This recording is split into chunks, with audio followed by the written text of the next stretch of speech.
Alhamdulillah Allah izinkan kita itu berkumpul di rumah Allah yang mulia ini di Masjid Jami Bunga ini. Kesempatan ini kami hadir di sini alhamdulillah karena Allah yang mengizinkan kita bertemu. Selawat dan salam kita sampaikan kepada Nabi besar kita Nabi Muhammad SAW. Semoga kita mendapatkan syafaat dari baginda Rasulullah SAW. Bapak Ibu yang saya hormati, semua kita jemaat yang dirahmati Allah. Terima kasih hari ini kami memang sengaja datang kemari, tapi tidak merencanakan jauh-jauh hari. Memang kami mencoba setiap malam Jumat mengadakan Yasin, takdim dan juga sholat maghrib berjamaah, lanjut isya berjamaah, makan bersama, dan juga ada ceramah ustaz. Kami mencoba memang keliling-keliling di masjid-masjid. Memang tak pakai undangan, tak juga memberitahukan jauh-jauh hari, karena kami ingin berkumpul dengan jamaah masjid di mana yang kami datangi. Jadi memang mohon maaf mungkin kami tak memberitahukan jauh-jauh hari, tak juga membawa rombongan-rombongan banyak-banyak, karena memang pengennya kita bertemu bersilaturahim dengan kekeluargaan. Alhamdulillah hari ini kami melihat Masjid Jami ini jamaah sholat maghrib, sholat isya walaupun tak direncanakan begitu ramainya. Mudah-mudahan ini teruslah bisa kita bangkitkan kita untuk mau datang ke masjid, sholat berjamaah di masjid, memakmurkan masjid. Dan mudah-mudahan juga harapan kami banyaklah masjid-masjid juga yang mengadakan yasinan, takbir dan juga menyebutkan nama Allah. Karena di suasana COVID ini hanya Allah yang bisa melindungi kita. Kepada Allah lah kita berserah diri. Karena seluruh muka bumi ini semuanya keadaan ini seperti ini. Mudah-mudahan dengan banyaknya kita berdoa, banyaknya kita memohon pada Allah dan banyak masjid-masjid yang mengadakan hal-hal berkumpul untuk membacakan Yasin dan doa-doa untuk perlindungan Allah. Mudah-mudahan Sumatera Utara kita ini menjadi Sumatera Utara yang bermartabat, dari seluruh masyarakatnya dilindungi Allah, diberikan rahmat dan karunia, diberikan umur yang panjang, umur yang barokah, kesehatan, kekuatan iman dan ketakwaan kita. Bapak Ibu yang saya hormati dan juga yang memuliakan, terima kasih kami. Semoga silaturahim ini terus terjaga dan pertemuan ini bisa terus kita lakukan. Dan mudah-mudahan tidak hanya datangi kami di sini, kami berharap malam Jumat, setiap malam Jumat bisa kita adakan yasinan ini di masjid-masjid kita. Sampaikan kepada kami PKM apa yang bisa kami bantu kalau dalam kegiatan-kegiatan di masjid-masjid. Mudah-mudahan kami bisa ikut berpartisipasi. Terima kasih. Wabillahi taufiq wal hidayah. Wassalamualaikum warahmatullahi wabarakatuh. Alhamdulillah pada malam hari ini Bapak Wakil Gubernur menyempatkan diri untuk hadir ke rumah Allah ini dalam rangka sholat maghrib, wirid dan isya berjamaah. Saya diminta untuk memberikan tausiah menjelang sholat isya. Ayat yang menjadi landasan kajian kita tadi saya ambil dari surah Al-Baqarah ayat 218. Ayat ini berkenaan dengan hijrah, dan hari ini kita berada di tanggal 16 Hijriah tahun 1442. Artinya baru 2 minggu kita lewati bulan hijrah ini. Bapak Ibu yang saya muliakan, kalau mengkaji hijrah secara historis, secara sejarah, hijrah itu adalah kepindahan Nabi Muhammad beserta orang-orang yang beriman pada waktu itu dari kota Makkah menuju Madinah. Kalau kita baca nanti buku-buku sejarah yang ditulis oleh orang-orang Islam, maka sejak dulu itu menyatakan bahwa kepindahan Nabi beserta sahabat dan rombongan adalah atas perintah Allah Subhanahu wa Ta'ala. Dan memang semua yang dikerjakan oleh Rasul, baik bersifat perbuatan apalagi perkataan maupun semua gerak-gerik beliau, itu sudah Allah nyatakan di Al-Quran. Tidak ada satu gerak, tidak ada satu ucapan, tidak tentu satu langkah perbuatan yang dibuat Nabi kecuali perintah Allah. Wa ma yantiqu 'anil hawa in huwa illa wahyu yuha. Tapi kalau nanti bapak-bapak ibu-ibu membaca buku sejarah yang ditulis oleh orang orientalis, maka buku itu mengatakan Nabi meninggalkan kota Makkah menuju Madinah karena gagal berdakwah. Bapak ibu hadirin yang saya muliakan, media sosial yang hari ini ada di tangan kita masing-masing, seperti HP yang di tangan saya ini bisa bermanfaat buat kita dan bisa juga menghancurkan kehidupan kita. Karena di sini semuanya ada. Di sini ada Al-Quran, di sini ada hadis kalau kita download, di sini ada sejarah, di sini semua ada ceramah, di sini semua ada. Hanya saja yang diperlukan dari kita ketika melihat atau menggunakan HP ini sebagai rujukan, diperlukan pemahaman dan pengetahuan yang mendasar. Apakah yang tertulis di YouTube, apakah yang ada di Google atau di YouTube itu benar sesuai sumber aslinya atau tidak? Karena yang menulis sejarah di sini siapa saja boleh.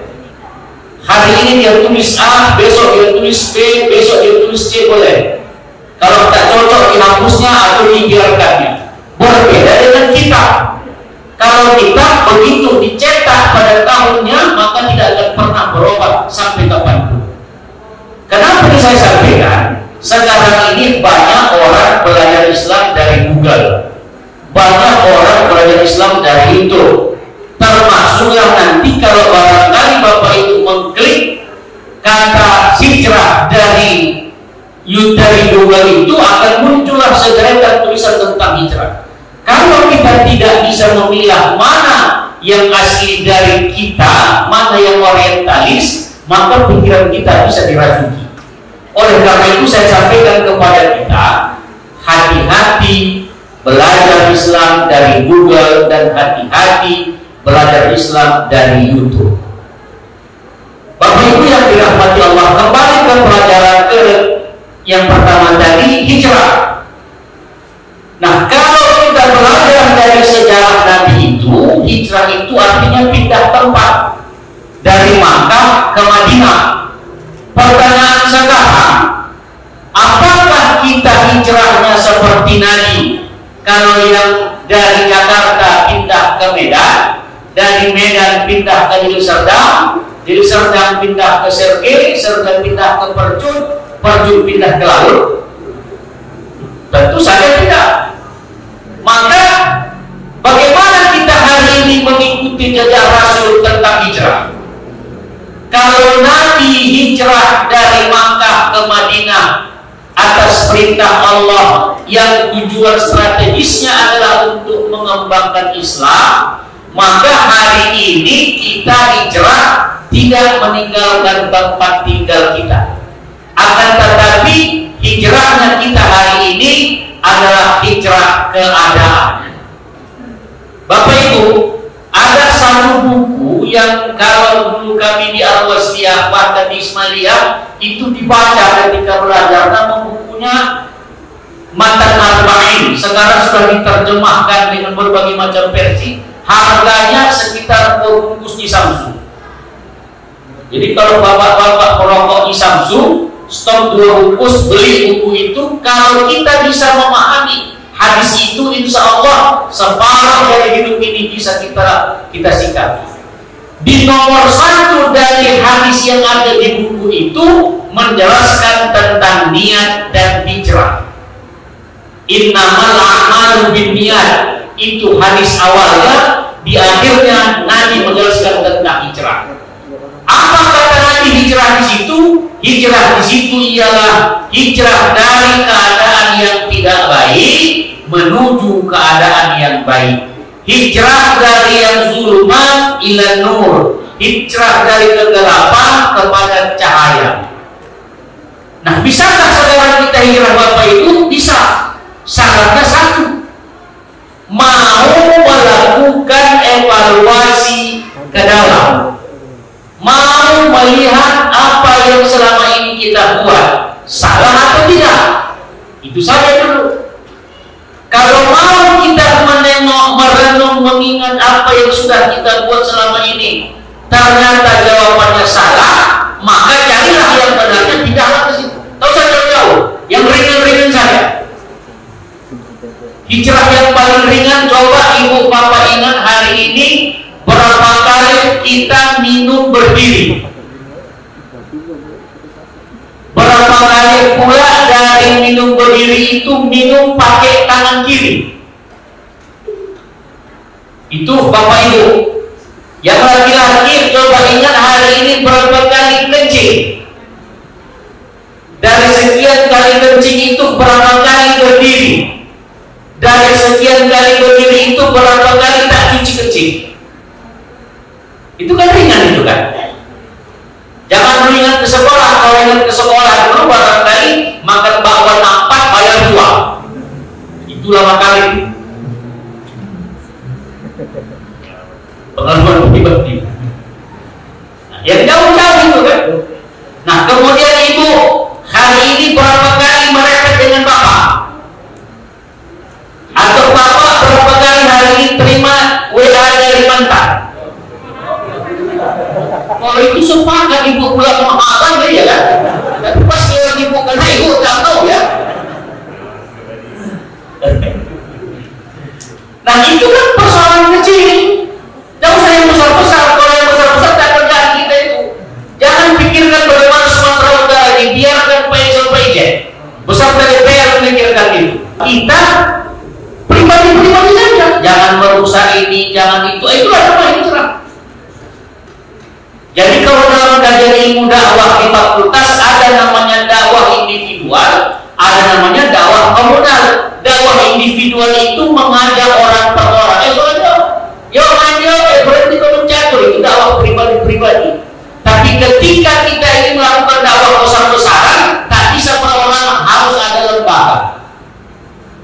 Bagaimana supaya seluruh kantor ditutup sebentar ketika waktu azan, zuhur dan maghrib, itu tak bisa dikerjakan ustaz.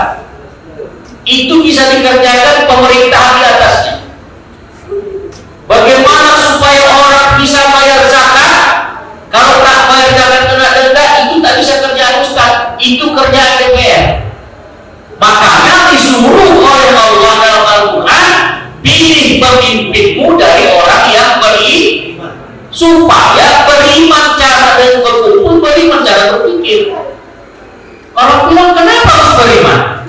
Sederhana Bapak, sederhana saja caranya. Saya ambil perbandingan, tapi nanti kalau marah, kalau salah, mohon izin kepada Bapak. Kalau ada orang beriman berkumpul, kira-kira pernah nggak terpikir dia mengkorupsi? Tidak. Orang beriman berkumpul pasti cerita orang tuh bagaimana memakmurkan masjid, bagaimana mensejahterakan rakyat. Tidak terpikir sama orang tuh bagaimana korupsi. Tapi kalau koruptor berkumpul sama koruptor, tak pernah memikirkan bagaimana bangun masjid. Kalau pun terpikir bagaimana supaya batu bagi dua. Iya kan? Nah itulah sekarang hari ini kita perlukan. Hijrah ini mengucapkannya mudah, melaksanakannya berat, sama dengan mengatakan sabar. Ketika dulu ada orang tua ustaz di Medan ini, ustaz tuh kalau saya bilang pasti bapak ibu kenal, maka tak usah bilang. Begitu malam ketika dipanggil saya, ajar sini kau katanya. Aku ustaz, saya bilang ceramah kau dulu malam ketika di sini. Saya bilang mana cocok ustaz saya ceramah di sini, yang meninggal mak ustaz. Saya bilang saya ini kan ustaz cencen, tak bisa aku sabar karena makku mati. Dia kalau ceramah muka orang meninggal pakar betul, tapi ketika maknya meninggal lain. Saya pun tegar betul di situ, ustaz. Ini cobaan untuk meningkatkan iman. Meninggal mak saya, aku tuh lain. Sabar itu berat, makanya dibuat oleh Allah di Al-Quran. Nanti Ustaz Saleh kalau salah untuk Ustaz ya ayat ini. Innallaha ma'as sabirin. Cari kalau ada ayat di Al-Quran mengatakan innallaha ma'al ustaz, ada. Innallaha ma'al aghniya, Allah beserta orang kaya, ada? Tidak ada. Innallaha ma'as sabirin. Sabar itu mengucapkannya mudah, melaksanakannya payah. Anak-anak sekalian, sabar ya, ini kematian ini biasa, lumrah. Datang kata anaknya, ya Ustaz, bukan karena mak kau yang mati. Hijrah itu begitu. Hijrah itu mudah mengucapkan, payah melaksanakan. Maka kata Allah, kalau mau kita hijrah, syarat pertamanya harus ada iman. Memang iman ini modal paling besar dalam seluruh aspek kehidupan. Apa saja yang mau kita pegang, apa saja yang mau kita jawab, kalau tidak ada iman, kalau orang kaya kalau tidak ada iman menjadi korup, pejabat kalau tak ada iman menjadi Fir'aun. Oleh karena itu perlu iman. Nabi Muhammad ketika dikepung oleh kafir Quraisy dilakukan embargo ekonomi. Jadi sekarang ini ada embargo ekonomi, itu sudah ada pada zaman Nabi. Dikepung oleh orang-orang kafir Quraisy, tidak boleh ada transaksi antara orang beriman dengan orang kafir. Walaupun orang beriman punya duit, orang kafir tidak boleh menjual kepada mereka. Akhirnya karena tidak ada yang dimakan, maka ketika itu banyak orang Islam yang keluar dari Islam karena tak tahan lapar. Tapi Nabi mengajak orang-orang yang beriman ketika itu untuk mengokohkan semangatnya dengan berpuasa, dengan mengikatkan batu. Nah, oleh karena itu Bapak Ibu yang dirahmati Allah, iman itu sudah teruji untuk mengantarkan bagaimana dulu Nabi menyelamatkan orang-orang di embargo. Nah, hari ini kondisi kita yang tidak menentu ini, termasuk di suasana yang serba curiga ini, saya tadi salut betul kepada imam kita. Biasanya di mana-mana orang berdoa itu begitu berdoa, Allahumma ighfir lana dzunubana wa taqabbal minna sholatana. Tapi dia tadi langsung berdoa, ya Allah jauhkan kami dari bala. Terus ini kan doa menghalangi virus corona. Nah, sekarang ini kan kita serba curiga. Kenapa curiga? Ada orang bantu awak curiga dia corona, ada orang bersin awak curiga dia corona, bersalah dia atau tidak. Kenapa? Kenapa? Tapi ketika kita punya hakul yakin yang utuh kepada Allah bahwa tidak ada satu gerak apapun terjadi kepada diri kita kecuali izin Allah, maka kita berlindung kepada Allah. Masker ini hanya syariat, cuci tangan syariat, jaga jarak syariat, APD syariat. Yang menentukan kita kena atau tidak adalah Allah. Tapi tidak boleh kita pula udahlah, tak apa-apa itu nanti kan kalau kena juga, kalau tidak juga. Tak bisa. Syariat wajib. Nah, oleh karena itu hijrah ini sekarang wajib, tapi lakukanlah evaluasi internal dalam diri. Bagaimana kita bisa menilai kalau yang salah yang lalu, teruskanlah yang baik. Setelah ada evaluasi, kuatkan iman, pindahlah. Tapi begitu pindah banyak dari godaan, maka Allah menyuruh orang yang berpindah itu harus punya semangat jihad. Jihad ini kata yang pernah ditakuti dan sampai sekarang ditakuti orang, karena orang menganggap jihad itu angkat pedang, angkat senjata. Tidak, yang angkat pedang itu bukan jihad, itu namanya jahat. Lempar batu itu jahat, bakar jahat. Jihad itu apa? Sungguh-sungguh. Contoh, dia lagi sakit kaki, bengkak, semestinya bisa duduk, sholat duduk, tapi karena semangat kuat dia ambil sebelah dengan masjid, dengan dinding, dia pegang dinding, dia berdiri. Dia punya semangat untuk sholat berdiri, itu namanya jihad. Hari ini pun kita berjihad. Kenapa kita berjihad? Untuk baca wirid Yasin, dan barangkali bukan karena Pak Wagub, tapi kita pun datang kemari karena memang senang. Barangkali kita boleh juga lah bertanya dalam sejarah sepanjang Sumatera Utara terkembang, siapalah Wagub yang pernah datang kemari wirid Yasin? Coba tanya dulu. Tak ada. Ini hari ini dia datang bawa makanan pulang. Luar biasa ya kan. Terima kasih Pak Wagub dan Ibu Imam. Habis waktu gitu. Iya kan. Suka juga kepada Allah kita berserah diri, kepada kita semua saya minta maaf. Inti kaji kita pada malam hari ini, lakukanlah perpindahan dari yang tidak baik kepada yang baik, kemudian perkuat iman, yang kemudian sungguh-sungguh insya Allah kita semua menjadi yang lebih baik dari masa ke masa. Kita berdoa mudah-mudahan Pak Edi Rahmayadi, Pak Pusara Jeksa diberikan Allah kekuatan di Sumatera Utara, sehingga apa yang mereka katakan dulu menjadi sumber yang bermartabat Allah ijabah. Amin.